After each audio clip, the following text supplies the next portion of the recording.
Hello बच्चों, कैसे हैं आप लोग। आई होप कि आप लोग अच्छे होंगे और आप सबकी पढ़ाई भी अच्छी चल रही होगी। तो आज की वीडियो में हम लोग करने वाले हैं क्लास 6 बिहार बोर्ड की उर्दू की किताब का चैप्टर नंबर फर्स्ट यानी कि सबक नंबर 1 में आपको पढ़ना है हम्द।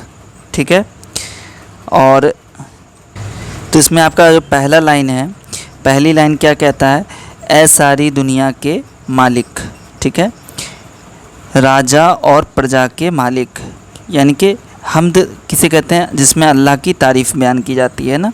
तो यहाँ पर अल्लाह के बारे में शायर कहता है कि ऐ सारी दुनिया के मालिक, राजा और प्रजा के मालिक। राजा का मतलब तो जानते ही हैं, प्रजा का मतलब क्या होती है, जो उसकी रियाया होती है, जो उसके राज्य में यानी कि जो उसके स्टेट में या जो उसके शहर में, जो उसके अंडर जो पब्लिक होती है, जो लोग होते हैं, उन्हीं को हम लोग प्रजा कहते हैं। ठीक है, तो यहाँ पे क्या है, राजा और प्रजा के मालिक, यानी कि राजा का भी मालिक और प्रजा के भी मालिक, सबसे अनोखे, सबसे निराले।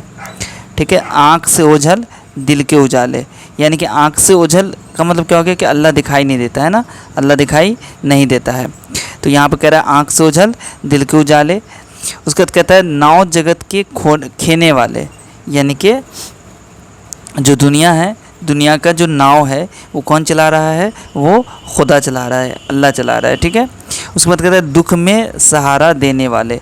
दुख में सहारा देने वाले का मतलब क्या हो गया कि अगर आप परेशान हैं, अगर आप किसी दुख में मुब्तला हैं, अगर आपके ऊपर कोई परेशानी है तो आपको सहारा कौन देता है, अल्लाह देते हैं।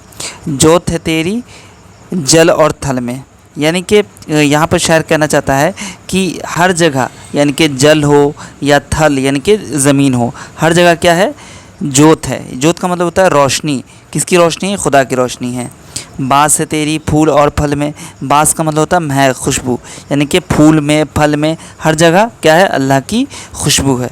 ठीक है, इसके बाद क्या कहता है यहाँ पर, हर दिल में है तेरा बसेरा, यानी कि अल्लाह हर दिल में बसते हैं। तू पास और घर दूर है तेरा, यानी कि यहाँ पे तो शायर की बात होती है, लेकिन अल्लाह का कोई घर नहीं है।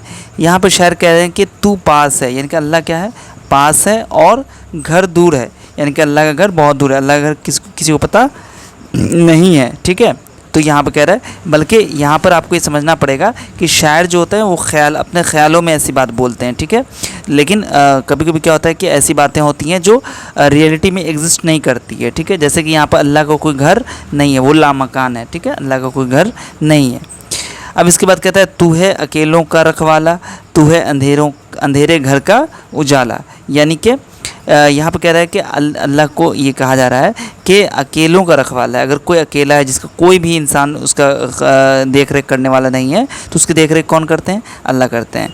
तू है अंधेरे घर का उजाला, यानी कि अंधेरे घर में उजाला कौन करने वाला है, वो है अल्लाह करने वाले हैं। ठीक है, बेआसों की आस तू ही है ना। बेआस का मतलब क्या होता है, जो नाउमीद हो जाता है, जिसको किसी चीज़ पर उम्मीद नहीं होता है, या जो नाउमीद हो जाता है, जिसको किसी के ऊपर भरोसा नहीं होता या उम्मीद नहीं होती कि अब भाई उसके पास कोई चारा नहीं है, वो बेआस हो गया, वो नाउमीद हो गया है, तो उसकी आस कौन है, उसकी आस अल्लाह है। यानी कि वो फिर भी उम्मीद लगा के रखता है कि अल्लाह है, ये चीज़ हो जाएगा हमारा काम। कभी कभी ऐसा होता है कि इंसान बहुत परेशान हो जाता है, लाचार हो जाता है, बेबस हो जाता है, लेकिन फिर भी उसके दिल में एक ख्वाहिश ये होती है, उसके अंदर एक हौसला रहता है कि नहीं, अल्लाह है, वो ज़रूर हमारी मदद करेंगे। ठीक है, उसके बाद क्या कहता है यहाँ पर, जागते सोते पास तू ही है, यानी कि जागो सो हर वक्त कौन है तुम्हारे पास, अल्लाह है। इसलिए हमें बुराई से बचना चाहिए, हमें बुराई नहीं करना चाहिए, किसी शिकायत, किसी की चोरी चमारी, कुछ इधर उधर नहीं करना चाहिए।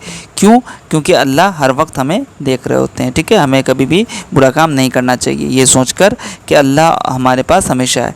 सोच में दिल बहलाने वाला, ठीक है, विपता में याद आने वाला, यानी कि अगर आपके ऊपर कोई मुसीबत आती है, कोई परेशानी आती है, तो उसमें अल्लाह ही याद आते हैं। हिलते हैं पत्ते तेरे हिलाए, पत्ता हिल रहा है तो किसकी मर्ज़ी से, अल्लाह की मर्ज़ी से। अगर अल्लाह नहीं चाहेंगे तो पत्ता भी नहीं हिल सकता है। खिलती है कलियाँ तेरे खिलाए, यानी कि कली खिल रही है तो उसमें भी किसकी परमिशन है, उसमें अल्लाह की परमिशन है। उसके बाद क्या कहता है यहाँ पर, तू ही डुबोए तू ही तराए, यानी कि तो अगर डुबाता है तो वो अल्लाह है, और बचाता है वो भी अल्लाह। यानी कि अगर आपको अल्लाह परेशानी में डालता है, ठीक है, तो परेशानी से बाहर निकालने वाला कौन है, अल्लाह ही है। तू ही बेड़ा पार लगाए, कोई परेशानी से बाहर निकालने वाला अल्लाह है, यानी कि जो परेशानी से نجات دلانے والا ہے، وہ بھی اگر مصیبت میں ہمیں اللہ ڈالتے ہیں تو مصیبت سے باہر بھی اللہ ہی نکالتے ہیں۔ یہ نظم، یہ حمد کس کی ہے؟ الطاف حسین حالی کی ہے، ٹھیک ہے۔ تو بچوں یہ میں نے سمجھا دیا ہے، اور اس کا جو کوشچن آنسر ہے وہ آپ کو میں اگلی ویڈیو میں بتاؤں گا، ٹھیک ہے۔ اگر آپ کو ویڈیو اچھی لگی ہے تو اسے لائک کر دیجیے، شیئر کر دیجیے، اور اپنے سبھی دوستوں کے ساتھ اس کو شیئر کر دیجیے گا، ٹھیک ہے۔ اور چینل کو سبسکرائب نہیں کیا تو چینل کو سبسکرائب بھی کر لیجیے گا۔ ملتا ہوں پھر آپ سے اگلی ویڈیو میں، تب تک آپ سب اپنا دھیان رکھیے۔ ویڈیو دیکھنے کے لیے آپ سے بچوں کا بہت بہت شکریہ۔